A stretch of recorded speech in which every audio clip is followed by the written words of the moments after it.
Since the war started, my mentality was that I would never make it.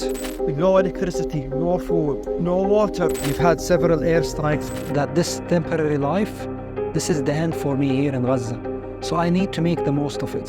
So I tried to maximize the amount of good deeds that I was doing and prepare myself mentally for life after death.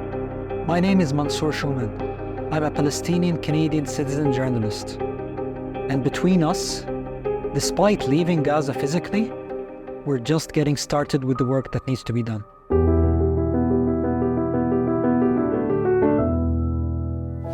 A decision was made by myself and my wife earlier in 2022 that we wanted to live back closer to home, home being Palestine.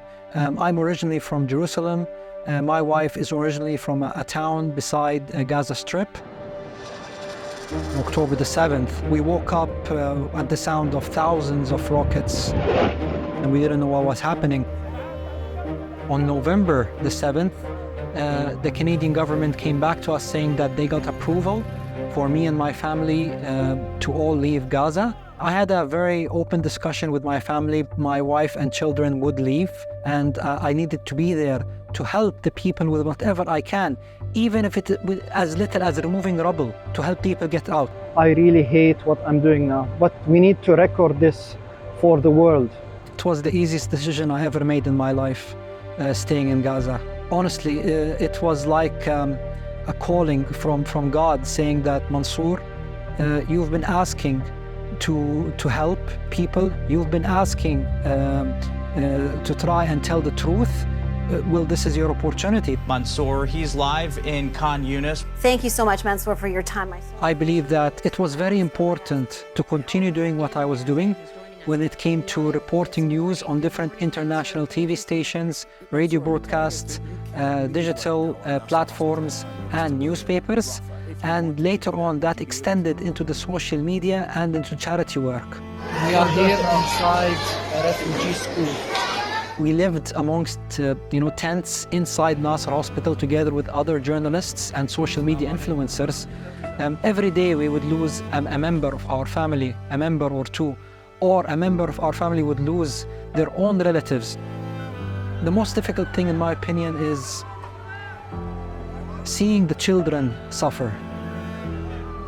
I remember seeing a little girl standing on the top of her mother and father who were killed, and she was crying on top of them and telling them, Dad, Mom, please wake up. It's time to go home. Why are you still asleep? An image like that will never leave my head. Watching these scenes day in, day out, I think this was the most difficult part of all of this. I went with a few friends to check on the progress of the work. We were doing a lot of charity work. We had built 30 tents and we were going to up to 100.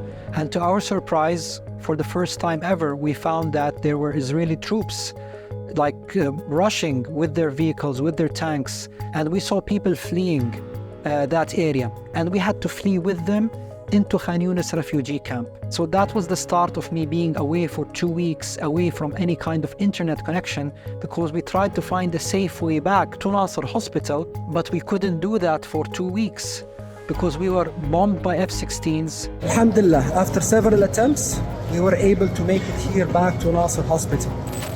The second time I went missing, they were bulldozing the IDF, the main gates of Nasser Hospital, attacking the schools around us. So I decided with a few friends to make a run for it.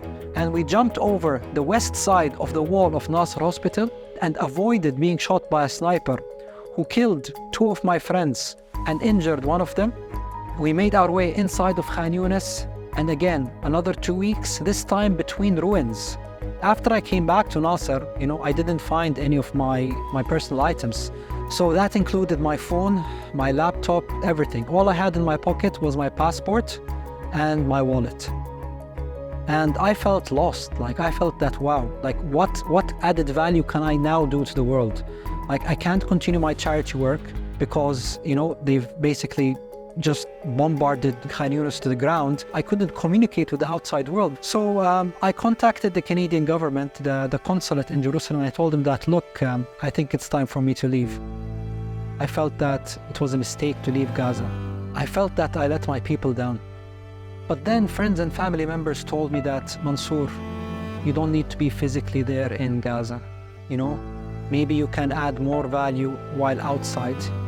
Until now, I still feel I should have been in Gaza. But the plan is to go back there. This is our land, this is our home.